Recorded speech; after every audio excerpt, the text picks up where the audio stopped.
Hello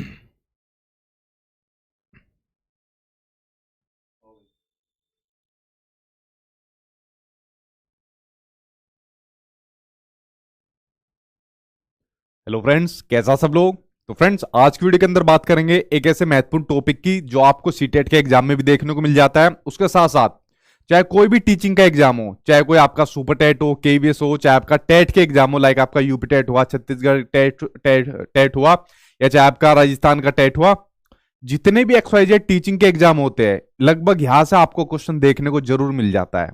जिस topic की आज मैं बात कर रहा हूं, उस टॉपिक का नाम है आपका आरटीई एक्ट 2009, यानी राइट टू एजुकेशन 2009, शिक्षा का अधिकार अधिनियम 2009।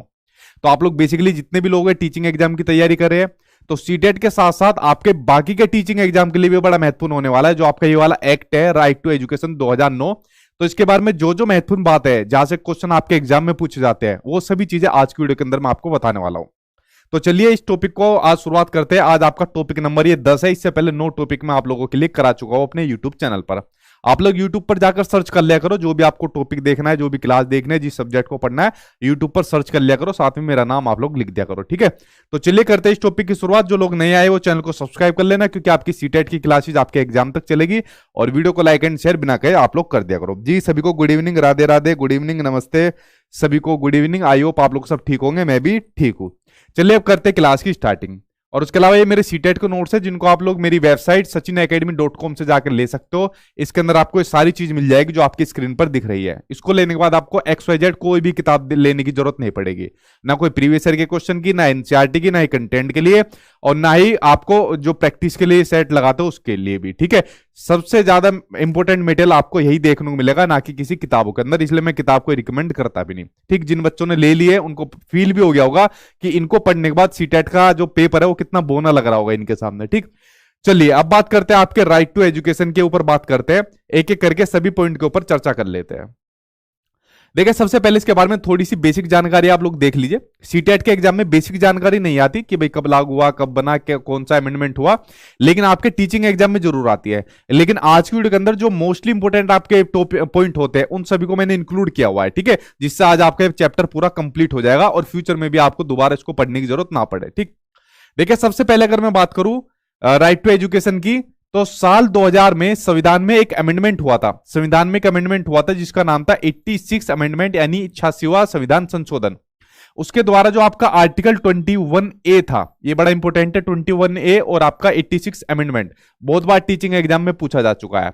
तो जो आपका अनुच्छेद 20A है वो कहता है कि 6 साल से लेकर 14 साल तक के बच्चों के लिए मुफ्त और अनिवार्य शिक्षा, यानी कि फ्री एंड कंपलसरी एजुकेशन की बात करता है। देखिए आप लोग देख रहे हो इस टॉपिक का क्या नाम है, शिक्षा का अधिकार। तो बेसिकली हमारे जो संविधान ने हमें शिक्षा का एक अधिकार दिया है। बेसिकली हमारे और भी कई सारे अधिकार है, आप लोगों ने पढ़े भी होंगे, तो उसी में से एक आपका शिक्षा का भी अधिकार आपका, ठीक है। शिक्षा का अधिकार बेसिकली कहता है कि ऑल ओवर इंडिया का कोई भी बच्चा हो, उसको शिक्षा प्राप्त करने का पूरा अधिकार है, उसको शिक्षा से वंचित नहीं रखा जाएगा। चाहे वो गरीब हो, अमीर हो, कैसे भी किसी भी वर्ग से आता हो, सभी बच्चों को फ्री एंड कंपलसरी एजुकेशन की बात करता है। जो भी बच्चा 6 साल से लेके 14 साल तक का बच्चा होता है, ठीक है। तो शिक्षा देने का अधिकार है आपका। राइट टू एजुकेशन क्या है, एक आपका शिक्षा देने का आपका राइट है, यानी कि आपका अधिकार है, ठीक। तो ये बात यहां पर होगी इसकी बेसिक जानकारी। उसके अलावा इसको जो पारित हुआ था, यानी जो लागू हुआ था ये आपका 1 अप्रैल 2010 से इसको लागू किया गया था। बहुत बार आपके टीचिंग एग्जाम में पूछा जा चुका है। वैसे 2009 को लोकसभा में ये पारित हुआ था, लेकिन लागू हुआ था ये 1 अप्रैल 2010। तो आप लोगों को सबसे ज्यादा यही चीज ध्यान रखनी है कि 1 अप्रैल 2010 से इसको लागू किया गया था, इस एक्ट को लागू किया गया था, ठीक। ये बेसिक जानकारी मैंने आपको बता दी जो आपके टीचिंग एग्जाम में पूछी जाती है। अब बात करते हैं उन पॉइंट के बारे में जो आपके सीटेट के साथ साथ और आपके टीचिंग एग्जाम में दोनों ही जगह आपको देखने को मिलती है। देखिए अगर आप लोगों ने किसी ने इसका ऑफिशियली डॉक्यूमेंट पढ़ा होगा, लगभग 16 पेज का है वो, तो उसके अंदर आपका सबसे इंपॉर्टेंट है आपका चैप्टर 4। उस डॉक्यूमेंट के अंदर सबसे इंपॉर्टेंट है आपका चैप्टर नंबर 4। उसके अंदर रिस्पॉन्सिबिलिटीज की बात की गई है, जो दायित्व होते हैं। दायित्व किसके होते हैं, जो स्कूल होता है और जो आपका टीचर होता है। तो स्कूल और टीचर के रिस्पॉन्सिबिलिटीज की बात की गई है, ठीक है। इनकी रिस्पॉन्सिबिलिटीज यानी इनके दायित्व की बात की गई है कि टीचर के और स्कूल के क्या क्या दायित्व होनी चाहिए, क्या क्या इनकी जिम्मेदारियां होनी चाहिए, उनके बारे में आज हम लोग पढ़ेंगे डिटेल में, क्योंकि यहां से क्वेश्चन आपको देखने को मिलता है। ठीक, ये आपके वैसे चैप्टर 4 में दी हुई है। वीडियो के अंदर मैंने आपको पॉइंट टू पॉइंट समझाया हुआ है, क्योंकि ऑफिशियली डॉक्यूमेंट आपको पढ़ने की जरूरत नहीं है। ठीक, इसके ऊपर पढ़ते हैं। इसमें बेसिकली कई सारी धाराएं दी हुई है, उन्हीं धाराओं को आपको पढ़ना है कि कौन सी धारा में क्या वाली बात कही गई है। चलिए एक एक करके सभी धाराओं के ऊपर हम लोग पढ़ लेते हैं। देखिए सबसे पहले बात करते हैं धारा 12 की, जो आपके सीटेट के एग्जाम में बहुत बार पूछी जाती है। ठीक है, सबसे महत्वपूर्ण सीटेट वालों के लिए है। वैसे तो पूरा ही चैप्टर इंपॉर्टेंट है, लेकिन यहां से क्वेश्चन कुछ पता नहीं ज्यादा पूछता है, जो पिछली बार ऑनलाइन एग्जाम हुआ था। तो देखिए धारा 12 क्या कहती है, इसके ऊपर हम एक बार करके नजर डालते हैं। तो धारा 12 कहती है कि जो प्राइवेट स्कूल होते हैं, जो भी निजी स्कूल होते हैं, उसमें रिजर्वेशन की बात करती है। और रिजर्वेशन किसको मिलना चाहिए? जो गरीब बच्चे हैं उनको रिजर्वेशन मिलना चाहिए 25%, यानी कि 25 रिजर्वेशन की बात करती है। आपके सीटेट के एग्जाम में तो जितने भी क्वेश्चन आए जो आपके ऑनलाइन शिफ्ट के अंदर हुए थे, उसमें सेम यही आए थे कि जो गरीब वर्ग के बच्चे होते हैं, जो निजी स्कूल होते हैं, उसमें आरटी जो एक्ट है आपका किस प्रावधान की बात करता है। तो किस प्रावधान की बात करता है? आपको रिजर्वेशन देने की बात करता है कि जो गरीब स्कूल, जो गरीब बच्चे आते हैं, ठीक है, जिनका जो फैमिली जो बैकग्राउंड होता है लो होता है, तो अपना सर्टिफिकेट वगैरह बनवा लेते हैं, ठीक है, अपने पेरेंट्स वगैरह का, और उसके बेस पर पता लग जाता है बच्चा गरीब है। और बच्चा अगर गरीब है तो उसको निजी स्कूल हो गए चाहे प्राइवेट स्कूल हो गए, उसमें 25 रिजर्वेशन ऐसे बच्चों को दिया जाना चाहिए। टोटल स्टूडेंट में से ऐसे 25% बच्चे आपको अपने स्कूल में शामिल करने चाहिए, ये आपका अधिकार कहता है। ठीक है, और प्राइवेट स्कूल के वाले जो होते हैं उनको बड़ी टेंशन होगी इस वालों से। उन्होंने कहा 25% ये ले लेंगे, हमारे इतने खर्चे, हम क्या काम करेंगे। प्राइवेट स्कूल वाले काफी बार कोर्ट में भी जाते रहते हैं, कोर्ट वाले भी इनका साथ नहीं देते। ठीक है, इतना कमा रहे हो यार, थोड़ा गरीब बच्चों के लिए कर दोगे तो क्या हो जाएगा। ठीक है, तो राइट टू एजुकेशन के अंदर जो आपकी धारा 12 है वो बात करती है आपकी रिजर्वेशन की।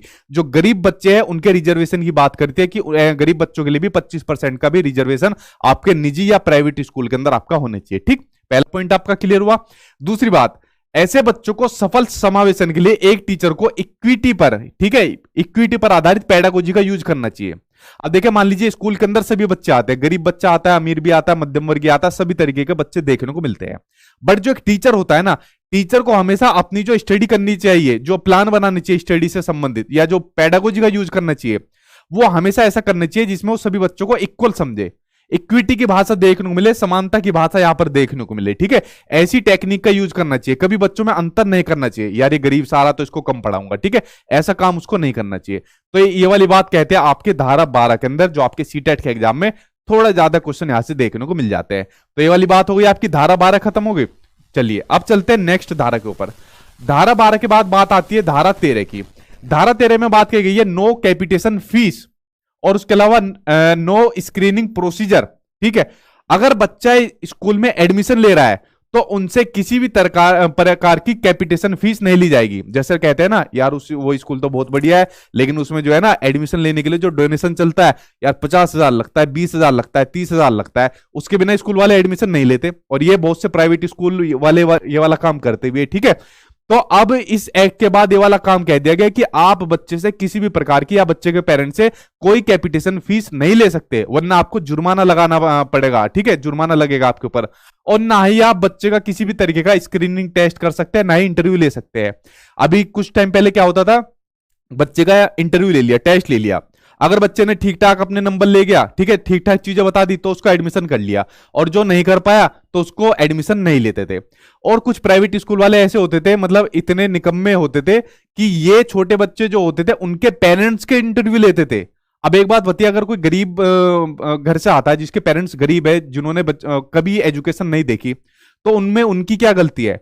अगर गरीब का बच्चा है तो क्या उसको पढ़ने का अधिकार नहीं है? सभी को पढ़ने का अधिकार है भाई। तो आप उनके पेरेंट्स से इंटरव्यू कैसे ले सकते हो? अगर उनके पेरेंट्स इंटरव्यू में पास हो गए तो आपके बच्चों को भी पास करेंगे। तो कुछ प्राइवेट स्कूल ने ऐसी गलत नीतियां अपनाई थी। बेसिकली प्राइवेट स्कूल वाले बहुत गलत नीतियां अपनाते हैं। ठीक है, तो इनके खिलाफ आवाज भी जाती है, कोर्ट के अंदर भी मैटर जाते हैं। तो हालांकि इसके ऊपर अब जहां तक देखने को नहीं मिलता है, तो आपको बात समझनी है। अगर कोई भी प्राइवेट स्कूल वगैरह आपसे कैपिटेशन की बात करता है, स्क्रीनिंग टेस्ट की बात करता है, तो आप उसके अगेंस्ट में कोर्ट में जा सकते हो। ये वाला अधिकार आपको संपूर्ण आपकी लायबिलिटी रखेगा। ठीक है, तो अगर आपने वाला काम किया तो आपको जुर्माना देना पड़ेगा, यानी पेनल्टी देनी पड़ेगी। ये वाली बात कही गई है आपकी धारा 13 के अंदर, इस वाले अधिकार के अंदर। ठीक है, तो ये वाली बात आप यहां तक समझ के आगे बढ़ते हैं। आगे बात करते हैं, धारा 14 की बात करते हैं। धारा 14 के अंदर देखिए क्या बात कही गई है। धारा 14 कहता है कि किसी भी बालक के पास अगर कोई एज प्रूफ नहीं है, अगर एज प्रूफ नहीं है तो इसको एडमिशन से इनकार नहीं कर सकते। अगर बच्चा स्कूल के अंदर एडमिशन लेने गया और उससे कह दिया कि भाई कोई एज प्रूफ लेकर आओ, बर्थ सर्टिफिकेट लेकर आओ, अगर बर्थ सर्टिफिकेट नहीं मिला तो ये नहीं है आप उसको स्कूल में एडमिशन नहीं ले सकते। बिल्कुल गलत, आप उसको स्कूल में एडमिशन करना ही पड़ेगा। अगर उसका बर्थ सर्टिफिकेट ना मिले, एक काम करना, हॉस्पिटल में बच्चा पैदा हुआ होगा तो हॉस्पिटल से जाके कुछ ना कुछ आपका उसका सर्टिफिकेट मिल जाएगा, वरना बच्चा गांव देहात में हुआ होगा तो वहां आंगनवाड़ी से आप लोग कुछ कर सकते हो। अगर वहां से भी कोई सर्टिफिकेट ना मिले तो उसके पेरेंट्स का एक एफिडेविट बनवा लेना, पेरेंट्स का एफिडेविट बना देंगे कि पेरेंट्स उसमें कह देंगे कि भाई ये बच्चा हमारा है, ठीक है, और ये यहाँ पर ये ऐसे पैदा हुआ और जानकारी दे देंगे। तो उस एफिडेविट को लगाकर बच्चे का एडमिशन स्कूल के अंदर करना है। बिना एज प्रूफ की होने की स्थिति में आप बच्चों को एडमिशन से नहीं रोक सकते। और एक बात आपको और बता दूं, जब आप लोग टीचर बन जाओगे, अब बेसिकली जब आप लोग टीचर बनोगे तो ज्यादातर आपको गरीब वर्ग के बच्चे देखने को मिलेंगे, ठीक है, क्योंकि सरकारी स्कूल के अंदर ज्यादातर गरीब वर्ग के बच्चे देखने को मिलते हैं। ठीक, अब मान लीजिए गरीब वर्ग के बच्चे आपको देखने को मिले तो सरकार की तरफ से बहुत सारी सुविधाएं मिलती है, कुछ पैसे मिलते हैं या फिर जैसे स्कूल ड्रेस का पैसा मिलता है आपको। अगर आपने उनका एडमिशन नहीं करा तो यहां तो अधिकार उनका छिन जाएगा, वो तो अलग बात है, आपके ऊपर केस पड़ेगा। लेकिन पेरेंट्स जो होते हैं ना वो हंगामा कर देंगे कि हमारे बच्चों को मतलब एडमिशन नहीं करा हुआ, हमारा बच्चा वंचित रह गया शिक्षा से, हमारे बच्चों को चीजें नहीं मिली, तो चुपचाप एडमिशन कर देना। जब आप लोग डिपार्टमेंट के अंदर चले जाओगे ना, जब आप लोग विभाग के अंदर पहुंच के काम करोगे तो आपका नजरिया बदल जाएगा कि यार मतलब क्या सोचते थे और क्या देखने को मिल रहा है। बट ठीक, वो फ्यूचर की बात है। तो आपको ये बात समझनी है कि धारा 14 कहते हैं कि बच्चों को किसी भी प्रकार के एज प्रूफ ना होने की स्थिति में उसको एडमिशन से आप लोग मना नहीं कर सकते, ठीक है। कुछ ना कुछ उसका लेकर आ जाओ यार, आधार कार्ड लेकर आ जाओ, ठीक है, कुछ ना कुछ उसका लेकर आपको आना चाहिए। आजकल तो जैसे बच्चे के जो अकाउंट में जो पैसा भेजा जा रहा है तो पेरेंट्स वगैरह की डीबीटी वगैरह कर रहे हैं, बड़ा थोड़ा हाईटेक मामला हो रहा है, तो आधार कार्ड वगैरह लिंक करके सीधे उनके अकाउंट में पैसा जा रहा है। मतलब जो ड्रेस का पैसा पहले ड्रेस मिलती थी स्कूल की तरफ से, उस ड्रेस को बंद कर दिया, जैसे यूपी गवर्नमेंट ने बंद कर दिया, सीधा पैसे अकाउंट में जा रहा है। कुछ पेरेंट्स तो ड्रेस सिलवा लेते हैं, कुछ पेरेंट्स दारू पीकर उसका वेस्ट कर देते हैं, ठीक। तो फायदे नुकसान दोनों ही देखने को मिल रहे हैं। चलिए आगे बढ़ते हैं, आगे क्या दिया हुआ है।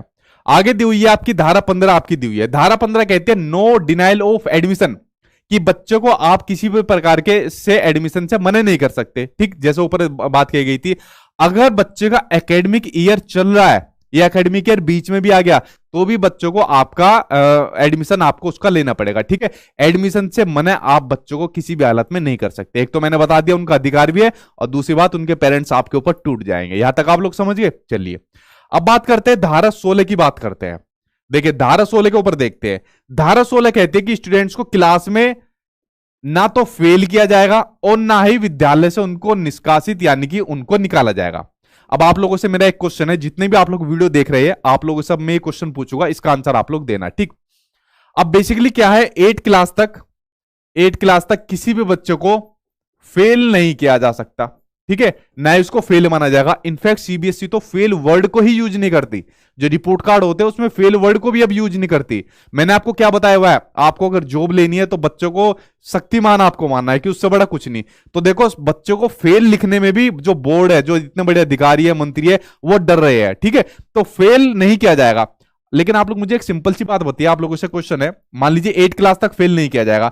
अगर बच्चों को 8 क्लास तक ही कोई कॉन्सेप्ट समझ में नहीं आया, उसका बेस स्ट्रॉन्ग नहीं हुआ, जोड़ घटाई नहीं समझ में आए, तो बच्चा 9th क्लास में क्या पास हो पाएगा? 9th क्लास में बच्चा फिर फेल हो जाएगा, ठीक है। बच्चा क्या हो जाएगा? फिर फेल हो जाएगा। तो बेसिकली आपकी क्या चली थी? नो डिटेंशन पॉलिसी चली थी। कौन सी चली थी आपकी?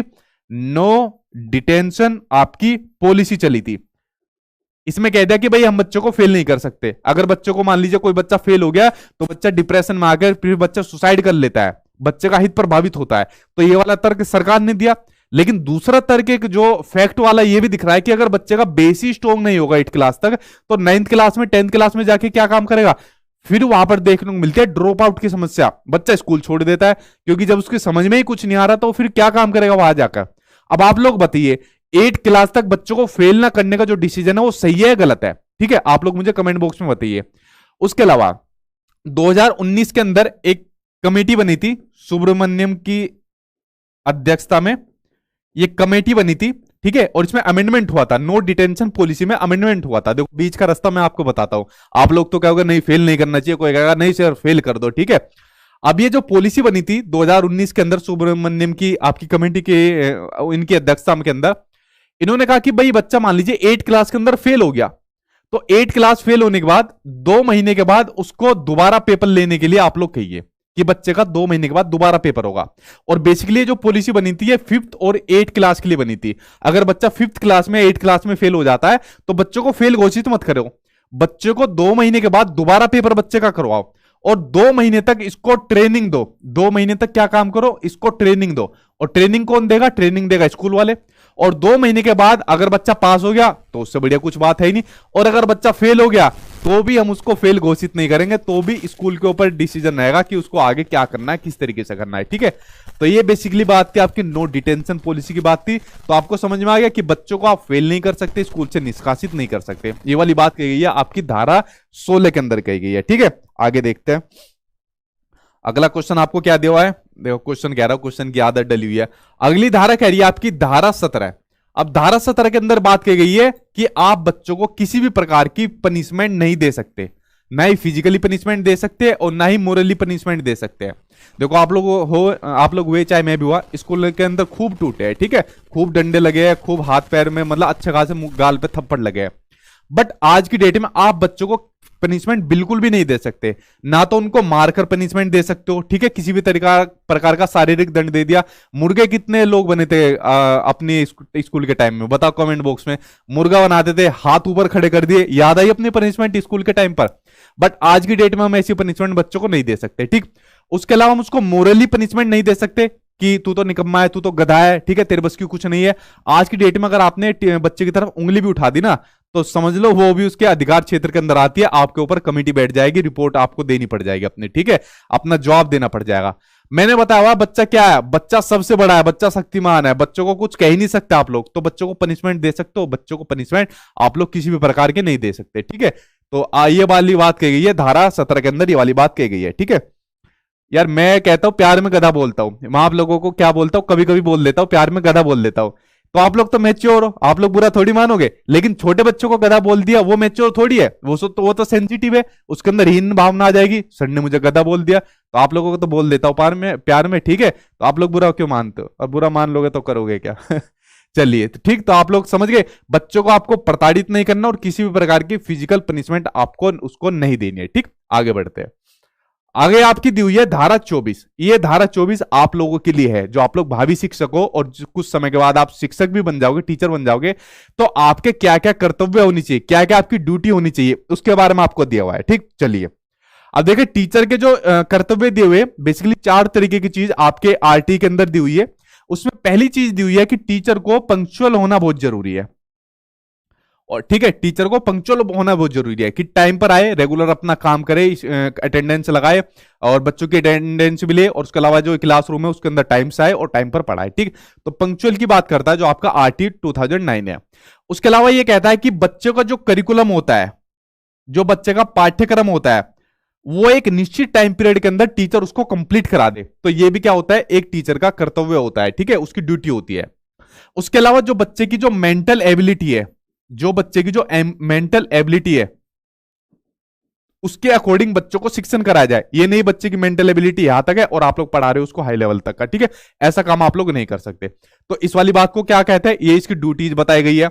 उसके साथ साथ में एक ड्यूटी की बात कही गई है कि बच्चे के जो पेरेंट्स होते हैं, जो बच्चे के अभिभावक होते हैं, पेरेंट्स होते हैं, टाइम टू टाइम पर उनके साथ मीटिंग करते रहिए कि और बच्चों की जो भी प्रोग्रेस होती है, रिपोर्ट कार्ड होता है, वो उनको बताते रहो कि भाई आपका बच्चा स्कूल में इस तरीके से बिहेव कर रहा है, इस तरीके से चीजों को सीख रहा है, इस तरीके से चीजों को नहीं सीख रहा, तो ये चीज आपको बतानी चाहिए। तो आरटी के अंदर ये 4 पॉइंट दिए हुए जो आपके शिक्षक के कर्तव्य आपको दिए हुए, ठीक है। इसके अलावा स्कूल वाले आपसे चाहे कुछ भी करा ले वो अलग बात है, लेकिन ये 4 कर्तव्य आपके आरटी के अंदर दिए हुए। तो यहां तक आप लोग समझ गए कि आपके कर्तव्य क्या होंगे जब आप लोगों को जॉब मिल जाएगी, तो ये आपको अपनी ड्यूटी निभानी पड़ेगी। ठीक, चलिए बढ़ते अब आपके अगली धारा 27 के ऊपर हम लोग पढ़ते हैं। धारा 27 क्या कहती है, ध्यान से सुनो भावी शिक्षकों। अभी आपका अभी तो जॉब नहीं मिल रही है, भगवान करे आपको जल्दी जॉब मिले।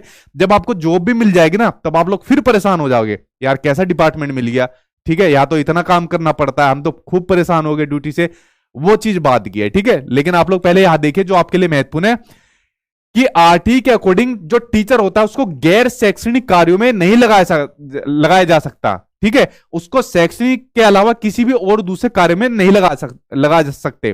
जैसे आज की डेट में कुछ बच्चों कुछ टीचर को पेरेंट उसमें मिड डे मील में लगाया हुआ था, उनके सामान वगैरह राशन वगैरह लाते थे, बनवाते थे।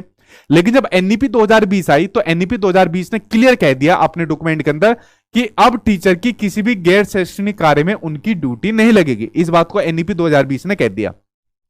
लेकिन जो टीचर की जो ड्यूटी लगती है वो 3 जगह जरूर देखने को मिल जाती है, इन 3 के अलावा कहीं भी टीचर की ड्यूटी नहीं लगेगी आपकी, ठीक है। अब ये मत कह देना जॉब लगने वाला सचिन सर ने तो बताया था 3 जगह ड्यूटी लगाएंगे, चौथी जगह नहीं लगाएंगे। आपके अधिकारी आपके ऊपर फिर अपनी फाइल बना देंगे, आपका वेतन काट लेंगे, फिर आपको कुछ ना कुछ सेटिंग करनी पड़ेगी, जब अपना वेतन छुटाना पड़ेगा, ठीक है। तो 3 चीज क्या है, एक तो होगी जनगणना यानी सेंसस। तो अभी देखो 10 साल कंप्लीट हुए, अभी तो हुई नहीं है, कोरोना की वजह से डिले हो गया है, तो जनगणना के अंदर टीचर की ड्यूटी लगती है। उसके अलावा इलेक्शन यानी चुनाव के अंदर टीचर की ड्यूटी लगती है, ठीक है। और अभी जैसे कोरोना हुआ था, आप लोग देख सकते हो कोरोना के अंदर कितने टीचर भी एक्सपायर हो गए थे, मर गए थे, और बात और भी जितने डिपार्टमेंट के लोग थे काफी लोग एक्सपायर हो गए थे, मर गए थे, ठीक है। मुझे अभी भी याद है जब कोरोना का जो लहर आई थी तो मेरी भी उसमें ड्यूटी लगी थी, तो मुझे क्या बनाया था, मुझे प्रिजाइडिंग ऑफिसर बनाया था, यानी मैं पीठासीन अधिकारी बना था। जो बूथ होता है ना पूरा, जहां पर वोट डलती है, पूरा स्कूल जो होता है, उसकी जिम्मेदारी इस अधिकारी के पास में होती है, जो मैं बना था, ठीक है। मतलब मेरे अंडर में सब कुछ था। तो आप लोग सोच सकते हो उस कोरोना की पीक में मैं बस बच के आया हूं, आप लोगों के सामने दिख रहा हूं, वो एक पीक टाइम था और बहुत लोग मरे थे उसके अंदर, ठीक। तो इलेक्शन में ड्यूटी लगा सकते हैं, आपदा प्रबंधन में टीचर की ड्यूटी लगा सकते हैं, जैसे भी कोरोना आ गया तो कोरोना के अंदर काफी टीचर की ड्यूटी लगा दी थी।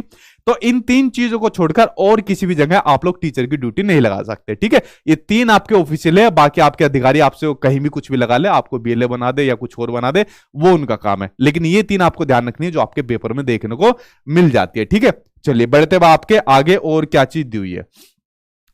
अब देखिए, अब यहां पर टीचर स्टूडेंट का रेशियो आई होप आप लोग सभी को पता होगा, शायद कोई बच्चा नहीं है जिसको ना पता हो कि जो प्राइमरी क्लास होती है, फर्स्ट क्लास से लेके 5th क्लास तक की जो क्लास होती है, उसमें टीचर स्टूडेंट का जो रेशियो होना चाहिए वो होना चाहिए 30:1, यानी 30 बच्चों पर एक टीचर होना चाहिए। ये होता है प्राइमरी क्लास में, क्लास 1st से 5th में। उसके अलावा अगर अपर प्राइमरी क्लास है, उच्च प्राथमिक क्लास है, तो वहां पर टीचर स्टूडेंट रेशियो बढ़ जाएगा, 35:1 बढ़ जाएगा। जैसा अभी क्या हो गया, यूपी के अंदर बवाल हो गया, ठीक। तो यूपी के जो मिनिस्टर थे उन्होंने कह दिया भाई हमारे यहाँ पर तो टीचर स्टूडेंट रेशियो बराबर है, जब टीचर स्टूडेंट रेशियो बराबर है तो वैकेंसी नहीं निकलने की, ठीक है। तो एक काफी विवाद चल रहा है इसके ऊपर, किसी और दिन डिटेल में बात करूंगा, फिलहाल आप लोग इसको देखिए क्योंकि आपको ये पता भी होगा। तो ये वाली बात आपको पता होगी। उसके अलावा अगर आपके स्कूल में, ठीक, अगर आपके स्कूल में बच्चों की संख्या 200 से अधिक हो जाए तो टीचर स्टूडेंट का रेशियो आपका क्या हो जाएगा, 40:1 हो जाएगा, कि 40 आपके बच्चों पर एक आपका टीचर हो जाएगा अगर क्लास 200 से ज्यादा हो जाए। उसके अलावा अगर प्राइमरी लेवल पर 150 से ज्यादा बच्चे हो जाए, प्राइमरी लेवल पर 150 से ज्यादा बच्चे हो जाए, देखिए प्राइमरी पर क्या होता है आपका 30:1 होता है, तो यहां पर 30 के हिसाब से 5 तो आपके टीचर वैसे ही ऑलरेडी बन जाएंगे।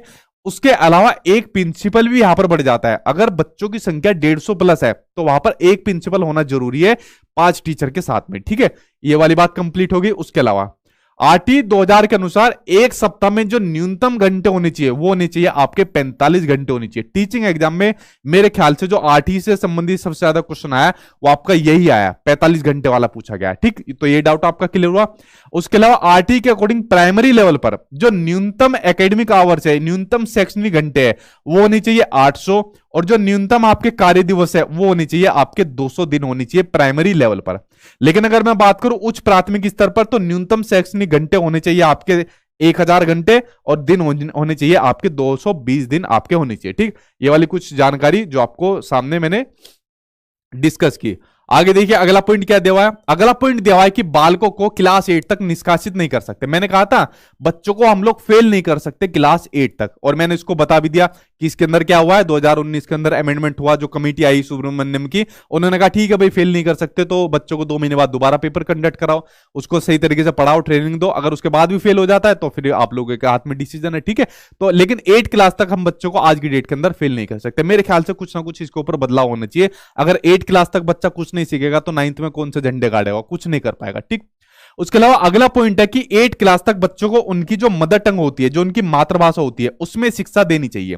देखो जैसे मेरी मातृभाषा क्या है, मेरी मातृभाषा हिंदी है, आप लोगों की जो भी मातृभाषा होगी, तो आपको मिनिमम क्लास 8 तक उसी में आपको एजुकेशन देनी चाहिए। जब आपको ध्यान हो, मैंने आपको एनईपी 2020 पढ़ाया था, नेशनल एजुकेशन पॉलिसी 2020 पढ़ाई थी, तो उसमें क्लियर ये वाली बात लिखी हुई है कि अब बच्चों को जो मातृभाषा होती है वो बड़ी महत्वपूर्ण होती है। ज्यादा से ज्यादा बच्चों के जो विचार होते हैं अव्यक्त करने के जो मौके देनी चाहिए उनकी मातृभाषा में देनी चाहिए, उनकी मातृभाषा को सम्मान देनी चाहिए और एक रिसोर्स यानी संसाधन के रूप में देखा जाना चाहिए उसको, उनकी मातृभाषा को, ठीक है। और कम से कम क्लास 8 तक बच्चा जो भी शिक्षण करेगा वो अपनी मातृभाषा के अंदर करेगा, ये बात आपको ध्यान में रखनी है, ठीक। ये वाला पॉइंट आपका क्लियर हुआ, ये सीटेट में आपका पूछा गया था। आगे देखते हैं, अगला है आपका आरटी कहता है कि क्लास फर्स्ट से फिफ्थ तक के लिए यानी प्राइमरी स्कूल के लिए जो स्कूल से दूरी है, घर से स्कूल की दूरी होनी चाहिए वो मिनिमम आपकी 1 किलोमीटर होनी चाहिए प्राइमरी पर, अपर प्राइमरी पर आपका 3 किलोमीटर हो जाएगा, ठीक। आगे देखते हैं, आरटी के अनुसार जो एसएमसी होती है, जो स्कूल मैनेजमेंट कमेटी होती है, उसका अध्यक्ष कौन होता है? उसका अध्यक्ष होता है पेरेंट्स यानी कि गार्जियन एसएमसी का अध्यक्ष होता है, ठीक। जो एसएमसी बनती है, स्कूल मैनेजमेंट कमेटी बनती है, लगभग 3/4 इसमें जो आपके कौन होते हैं? पेरेंट्स होते हैं। और इसमें 50% सीटें महिलाओं के लिए आपके रिजर्व होती है कि कम से कम 50% महिला होनी चाहिए। जब आप लोग ऐसे टीचर बन जाओगे तो आप लोग देख सकते हो इस तरीके से पेरेंट्स आपके सामने रहेंगे और ये सभी पॉइंट के ऊपर आप लोगों से डिस्कशन भी करेंगे। बेसिकली इन लोगों का ग्रुप भी बना हुआ है, ठीक है। एक मतलब क्या कहते हैं उसको, ध्यान नहीं आ रहा, एक कमेटी टाइप इन्होंने बनाई हुई है, अपना ग्रुप बनाया हुआ है, ठीक। उसके अंदर ये काफी लोग जुड़े हुए हैं, ऑल ओवर इंडिया लेवल तक के लोग जुड़े हुए हैं, ठीक। अगला पॉइंट आपको दिया हुआ है कि आरटी के अनुसार विशेष आवश्यकता वाले बच्चों को, जो विशेष आवश्यकता वाले बच्चे हैं, मान लीजिए कोई सही से देख नहीं पाता, ठीक है, ठीक है, या सही से चल नहीं पाता, या कोई बच्चा दिव्यांग है, तो ऐसे बच्चों के लिए कैसी व्यवस्था का प्रावधान दिया गया है? इंक्लूसिव एजुकेशन यानी समावेशी शिक्षा का प्रावधान दिया गया है कि अगर कोई बच्चा विशेष भी है, कोई सही से देख नहीं पाता, चल नहीं पाता, बोल नहीं पाता, सुन नहीं सकता, उसका आईक्यू लेवल कम है, तो उसको भी दूसरे बच्चों के साथ एजुकेशन देनी चाहिए, ठीक है, समान शिक्षा देनी चाहिए। इंक्लूसिव एजुकेशन क्या कहते हैं कि सभी बच्चों को समान रूप से समान शिक्षा देनी चाहिए बिना किसी भेदभाव के, चाहे बच्चे की सामाजिक आर्थिक पृष्ठभूमि कुछ भी हो आपकी, ठीक है। तो इंक्लूसिव एजुकेशन के प्रावधान की बात करता है आरटी 2009। अगला पॉइंट आपको दिया हुआ कि आरटी के इंप्लीमेंटेशन के बाद, यानी जब से ये एक्ट बना है 2009 और जब से इसका इंप्लीमेंटेशन हुआ है, इसको क्रियान्वित किया गया है, तब से जो क्लासरूम है, जो कक्षा कक्ष है, वो एज के अकॉर्डिंग क्या है? अधिक समझाती है। अब देखो वो कैसे समझाते हैं, मैं आपको बताता हूं। आरटी 2009 बन गया, आरटी 2009 के अंदर क्या वाली बात कही गई है कि 6 साल से लेकर 14 साल तक के बच्चों को फ्री एंड कंपलसरी एजुकेशन दी जाए। अब जो बच्चा 6 साल का होगा तो कौन सी क्लास में जाएगा? फर्स्ट क्लास में जाएगा। जब वो 7 साल का हो जाएगा कौन सी में जाएगा? सेकंड में जाएगा। 8 का हो जाएगा 3 में जाएगा। इसी तरीके से आगे क्लास में भी जाएगा। तो आप लोग क्या देखोगे, जो एक क्लास के अंदर माहौल मिलेगा, मान लीजिए फर्स्ट क्लास है कोई, तो फर्स्ट क्लास के अंदर मैक्सिमम बच्चे आपको 6 साल के मिलेंगे। अगर सेकंड क्लास के अंदर आप लोग जाओगे तो वहां पर मैक्सिमम बच्चे आपको 7 साल के मिलेंगे। तो क्लासरूम के अंदर क्या मिलेगा? एज के अकॉर्डिंग, आयु के अनुसार अधिक समझाते मिलेंगे, एक जैसी जाति के मिलेंगे, मतलब एक जैसी उम्र के बच्चे वहां पर देखने को मिलेंगे। तो ये वाला काम तो जरूर हो गया जब से आरटी का इंप्लीमेंटेशन हुआ है हमारे स्कूल के अंदर। तो ये वाला पॉइंट आप समझ गए, ये सीटेट में आपका पूछा गया था, ठीक। उसके अलावा अगले पॉइंट के ऊपर नजर डालिए। अगला पॉइंट कहता है, ये क्वेश्चन भी आता है सीटेट के अंदर, पिछले कुछ टाइम से आ रहा है, कि जो दिव्यांग बच्चे होते हैं, ठीक, कौन से होते हैं? जो दिव्यांग बच्चे होते हैं उनके लिए भी मुफ्त शिक्षा की बात करता है, बट ये 18 साल तक की बात करता है। अगर कोई सामान्य बच्चा है तो उसको 6 साल से लेकर 14 साल तक की फ्री एंड कंपलसरी एजुकेशन मिलनी चाहिए। लेकिन अगर कोई दिव्यांग बच्चा है तो उसके लिए 6 साल से लेकर 18 साल तक की आपकी फ्री एंड कंपलसरी एजुकेशन हो जाती है। 4 साल इनके बढ़ जाते हैं दिव्यांग बच्चों के लिए, ठीक। तो ये आपका आरटी का पूरा कंसेप्ट, पूरा चैप्टर था जो मैंने आज की वीडियो के अंदर आपको समझा दिया। और जितने भी आपके टीचिंग एग्जाम होते हैं, चाहे आपका सीटेट का भी एग्जाम होता है, इससे बाहर आपको देखने को नहीं मिलेगा, ठीक है। अब आपका कोई क्वेश्चन हो तो आप लोग क्वेश्चन पूछिए, और अगर आपको वीडियो पसंद आए तो इसको वीडियो को लाइक कर देना और चैनल को सब्सक्राइब कर लेना, क्योंकि आपके एग्जाम तक ये आपकी क्लास चलती रहेगी, ठीक। और कोई चीज और पूछनी हो आप पूछे कमेंट बॉक्स में, क्या आपको क्वेश्चन पूछना है, ठीक। ये आपका पूरा आरटी का पूरा चैप्टर मैंने यहाँ पर खत्म कर दिया। और पूछिए अब आपको क्या पूछना है, फिर मैं वीडियो को यहीं पर स्टॉप कर देता हूं। जी वेरी गुड, 6 से 18 सारे सब्जेक्ट का पेडागोजी करा दीजिए। अगर आप डेली क्लास ले रहे हो ना, तो डेली क्लास में पेडागोजी मैं यहां पर डिस्कस करता हूं, तो आप लोगों की पेडागोजी ऑटोमेटिक क्लियर हो जाएगी, ठीक है। और उसके अलावा कुछ वीडियो मैं अलग से डालूंगा जो आपके सिर्फ पेडागोजी पर आधारित रहेगी। आप लोग यार ये सब मेरे ऊपर छोड़ दो, आप बेफिक्र रहो, ठीक है। जो मैं पढ़ाता जा रहा हूं उसको करते ही आप लोग, क्या कराना है कैसे कराना है वो मेरी जिम्मेदारी है, ठीक। और बताइए सर केवल मॉक टेस्ट में दोनों लेवल का टेस्ट है या एक ही है? दोनों लेवल के आपके टेस्ट है। जो मॉक टेस्ट है दोनों लेवल के आपके मॉक टेस्ट है। और जो मेरे सीटेट के नोट्स भी है उसके अंदर भी आपका पेपर 1 लेना है तो पेपर 1 है, पेपर 1 और 2 लेना है तो वो भी आपका है। ठीक है, तो दोनों ही पेपर आपके हैं। और पूछे क्या क्वेश्चन आप लोगों का है? ठीक, वीडियो के एंड में बीच में तो मैं कभी पूछता नहीं, ना मेरी आदत है, तो वीडियो के खत्म होने पर ही मैं कुछ ना कुछ क्वेश्चन पूछता हूं। आप पूछ लीजिए जो भी आपका क्वेश्चन है। ठीक है, वेरी गुड। अभी तक आंसर ही दे रहे हो आप लोग। चलिए तो फिर मैं वीडियो को यही स्टॉप कर देता हूँ। आई होप आपको वीडियो पसंद आई होगी। कल मिलते हैं फिर अपने वही टाइम पर 8 बजे किसी और दूसरे टॉपिक या किसी और दूसरी क्लास के साथ। तब तक आप लोग पढ़ते रहना, अपना ध्यान रख लेना जी। मैथ्स की भी होगी, आप लोग मैथ्स की भी कंटिन्यू चलिए। देखिए जितने भी सब्जेक्ट है सभी को मैं आपके चला रहा हूं अपने यूट्यूब चैनल पर, तो सभी की होगी। ठीक है, बेफिक्र आप लोग रहिए। सर आपका पीडीएफ डाउनलोड हो सकता है? हाँ भाई, डाउनलोड ही होता है। आप लोग जब इसको मेरी साइट पर जाओगे, गूगल पर लिखना sachinacademy.com, तो मेरी वेबसाइट खुल जाएगी। वहां पर जाकर अपना लॉगिन वगैरह करेगा, जो भी पेमेंट का मेथड होता है उसको कर लेना। और पीडीएफ को आप लोग वही डाउनलोड का ऑप्शन होता है वहां पे डाउनलोड कर लेना। उसी के नीचे एक पासवर्ड लिखा होता है, उस पासवर्ड को कॉपी पेस्ट करके आप लोग उसको ओपन कर लेना। ठीक है, प्रिंट निकालना चाहे तो आपका प्रिंट भी निकल सकता है। और पूछे क्या क्वेश्चन है? हाँ, साइंस की भी कराऊंगा यार, साइंस की नहीं कराई मैंने, साइंस की कराऊंगा, बेफिक्र रहिए आप लोग। सीटेट का फॉर्म कब फिल होगा? सीटेट का फॉर्म मैंने आपको बताया था, आपको ये वाला मैं हफ्ता तो गया, एक हफ्ता और जाएगा, उसके बाद आपको देखने को मिलेगा सीटेट का फॉर्म। ठीक जी। सर सरकारी स्कूल में पेरेंट्स मीटिंग नहीं होती, ओनली प्राइवेट में ही होती है। मैं बनूंगी तो सरकारी में भी करवाऊंगी। Very good. वैसे आपकी जानकारी के लिए बता दूं, सरकारी में भी होती है। ठीक है, हालांकि वो अलग बात है, पेरेंट्स नहीं जाते स्कूल के अंदर। जब पेरेंट्स ही अपनी ड्यूटी नहीं निभा रहे तो टीचर को क्या काम कर सकता है? ठीक है, तो पेरेंट्स मीटिंग आपकी हर जगह होती है, बस ये है कोई करवाता है कोई नहीं करवाता। ठीक, और पूछिए क्या क्वेश्चन है आपका? चलिए अब मैं वीडियो को स्टॉप करता हूं। इंग्लिश लेना जरूरी है आपकी उसके ऊपर है, चॉइस के ऊपर। हिंदी लेना हो, इंग्लिश लेना हो, संस्कृत लेना हो, उर्दू लेना हो, कुछ भी आप लोग ले सकते हो। चलिए फ्रेंड्स, अब मैं वीडियो को स्टॉप करता हूं। आई होप आपको वीडियो पसंद आई होगी। कल मिलता हूं दूसरी क्लास के साथ। Thank you.